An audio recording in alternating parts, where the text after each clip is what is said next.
Emily, how are you? Very well, thank you. How was your night at Emma Gala yesterday? I had a very fun night. It was great. My first time in Finland, so I loved it. Did you have some chance to take a look around here yet?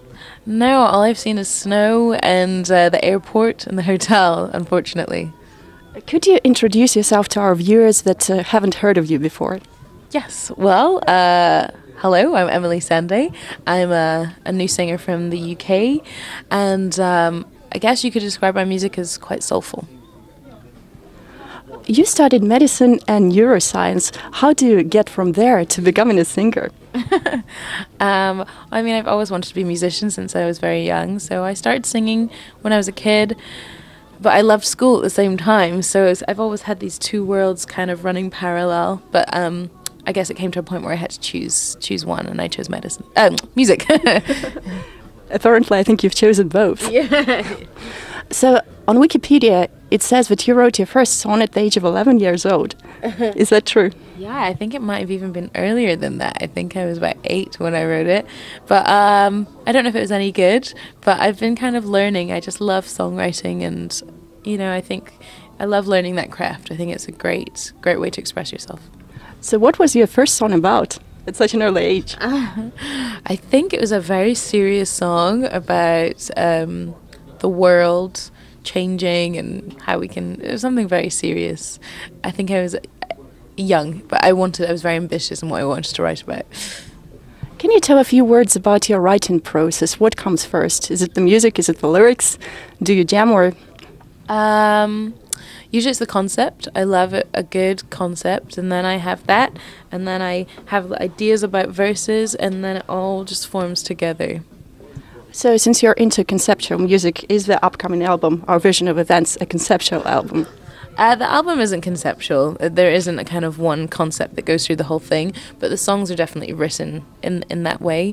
But I hope it's a hopeful and uplifting record for people. The title sounds a bit political. Yeah, I mean, I guess I'm quite a political person. Well, not so much political, but I do care about our social situation at the moment, and I wanted Our Version of Events to be an album that reflects what's happening around us and, things we're facing. So, in the current situation, since you mentioned it, what's troubling you most about what's going on in the world? Well, I guess close to home, what's troubling me is a problem with education. I think because education has played such a big part in my life and my father's life and my mom, and has helped everyone I know kind of progress to the next level. I think a lot of people can't afford to education anymore, and I think that's a very sad thing, and it's something I'm very upset about. What's the difference between writing songs for yourself and other people? I think when I write for myself, it's a lot more personal. I love writing for others, and if I can get that personal connection with them, then it's just as personal. But usually I'll write a song just to make a great song and see if they like it. Whereas when I'm writing for myself, I'm really writing about an emotion that I've experienced recently or something that's very close to me. The first single from your upcoming album is Heaven. Could you tell a few words about how it was created? Heaven came from a late night discussion about how to be a good person. As I was talking about our situation at the moment, there's lots of things around us that that are very tempting, can make us, make it hard to be a good person. And also there's not very much hope in things we see on TV and everything around us. So Heaven was, how do you stay good? How do you make sure that every day you're trying to progress and be better? What's your favorite track of the whole album? And what track do you think you would most enjoy performing live? It's difficult because I love them all, but there's a song called My Kind of Love that I really, really enjoy. I love singing it live because it's a really big song to sing, and I'm never entirely sure if I'm gonna hit every note right, so it's almost like that big risk and adrenaline through me. So I love that song. Which part of the whole showbiz do you like most? Is it working in the studio? Is it performing live? Is it meeting the fans? Every aspect is very different. I can't even compare what it feels like writing a song and that amazing feeling you get when you just know you've written something very special. But But then, you know, performing live is this whole other thing. You get a connection. So I can't choose between one, really. How are you planning to celebrate the release of the album? I was trying to decide this. We're trying to decide what to do for the album launch. I want to do something that I would enjoy doing, so I'd love to some kind of performance or just speaking about how I made the album, I think. This is also from Wikipedia that you supposedly have a tattoo of Frida Kahlo. Yeah. If there was any other tattoo you'd be getting, what would that be? Oh, well, I'd love a Nina Simone tattoo. Yeah, Nina Simone. But I think my sister's stolen my idea and she's going to get it.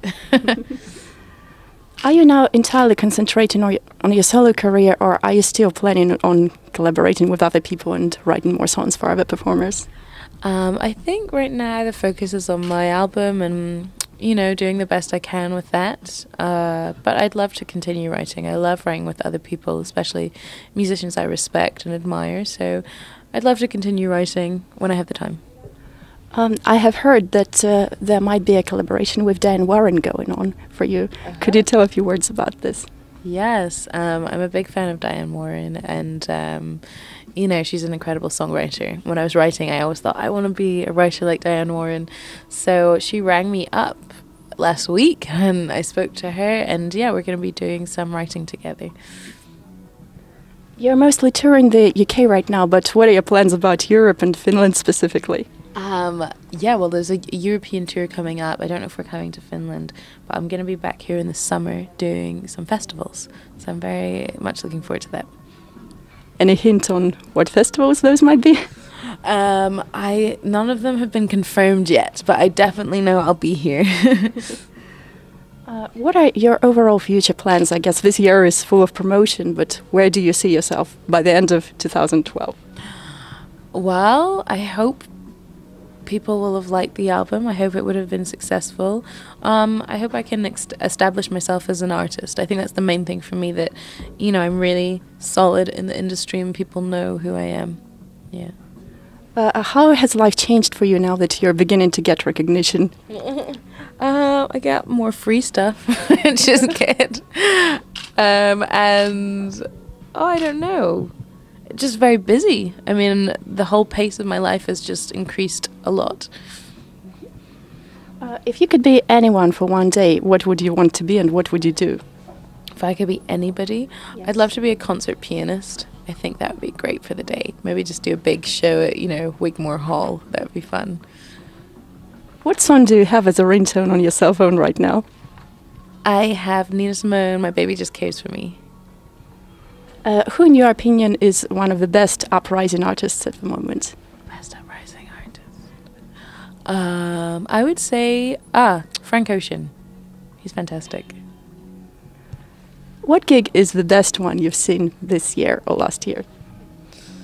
Well, I opened up for Alicia Keys last year, and I stayed to watch the show afterwards, and I loved it because it was just her and her piano, and that was fantastic.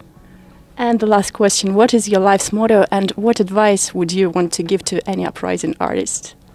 My life motto is work hard, be kind. And my advice to any upcoming artist is really know what you want to do and know your craft before you try and get involved in the industry, because industry will always be here. So just make sure what you're doing is special. Thank you very much.